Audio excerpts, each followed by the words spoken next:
When it comes to the EIDL loan, one of the questions is should you take it? Should you not take it? Is it a good deal? Is it a bad deal? So let's just talk about it.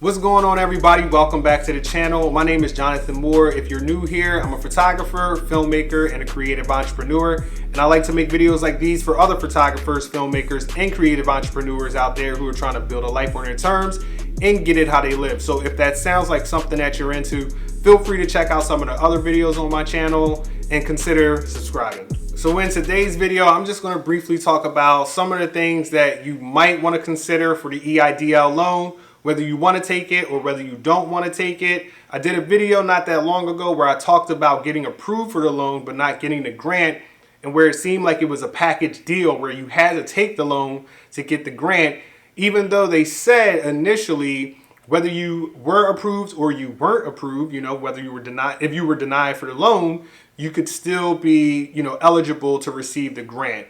So for some people out there, they probably have gotten some loan offers. They had no intentions of taking it at first, but now looking at some of those, terms, you might think to yourself, maybe I should take this.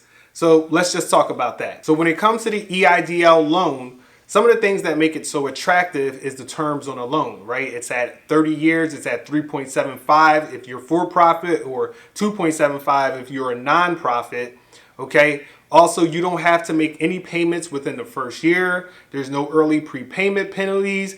And maybe you got offered a little bit more money than you thought that you would get offered. Another thing that makes this loan so attractive is those out there who don't have the most favorable credit can have access to capital. So that's one of the first things I kind of want to jump into, is the access to capital. Right now with the EIDL loan, it's essentially premium financing at a time where banks are going to be tightening up on the money.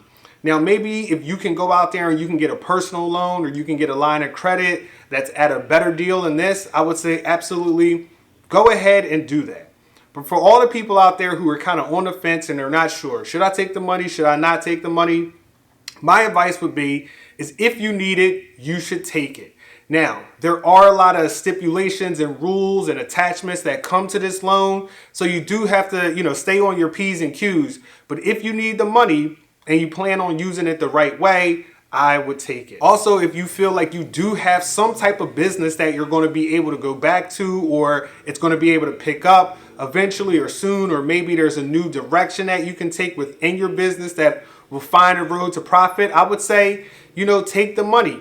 Even if you don't need it, maybe you can just have it as a rainy day fund, because at this moment in time, there is still a lot of uncertainty out there, right? We had states that were opening up and now they're kind of scaling back and they're closing down.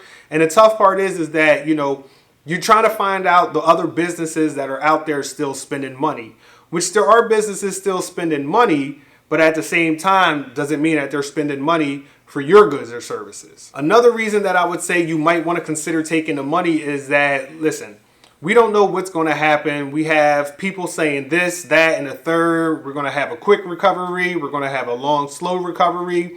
But whatever the case may be, I guarantee you this, within about 2 or 3 years, this type of financing is probably not going to be available, okay? So it's probably going to be very hard to get any type of money like this from any type of loan, or any type of bank, or in any type of lending institution. So right now it might be kind of that golden opportunity to grab the money and kind of give yourself some type of a safety net. Like I said, if you don't need the money, you can always hold on to it. Just keep it as a rainy day fund, or you can always just pay it back at any time. There's no early payment penalty. So those are some of my reasons for why you might want to take the money. Now, some reasons you might not want to take the money is because of the obligations that come along with it. So for example, depending on how much you get. So let's just say if you get $25,000 and under, you know that you don't have to put up any type of personal collateral, which is good. But if you get more than over $25,000, then you're going to have to put up some type of collateral to secure that loan. So that could be your house, that could be your business, that could be equipment within your business, fixed assets, hard assets, right? Or intangible assets. Maybe you have intellectual property, and that's just something that you're not willing to put at risk. Also with the loan, there's a lot of stipulations on records and bookkeeping, right? You're gonna have to keep books. You're gonna have to disclose what you're using the funds for, how you're using it. And then also too, if you default on the loan, then you could be subject to pay 1.5 times the amount of the loan back. So if you default on a $50,000 loan, instead of paying back $50,000 with that interest on top, you're gonna have to end up paying back $75,000, which could be even more of a burden and more of a hassle than you really plan on getting into. Also too, if you don't have a business that you feel like you're going to go back to, like if you feel like it's over, it's time to just close up shop and maybe start something new, then maybe you just don't want to take this money, right? There's no need to have this additional burden and obligation on top of you, you know, because the reality is debt is debt. Nobody feels like paying more debt than we already have. So if you feel like deep down inside, you know that getting this lifeline isn't going to save your business, then maybe you should just give the money back or just not accept it at all. Hopefully you get the grant, but if not, c'est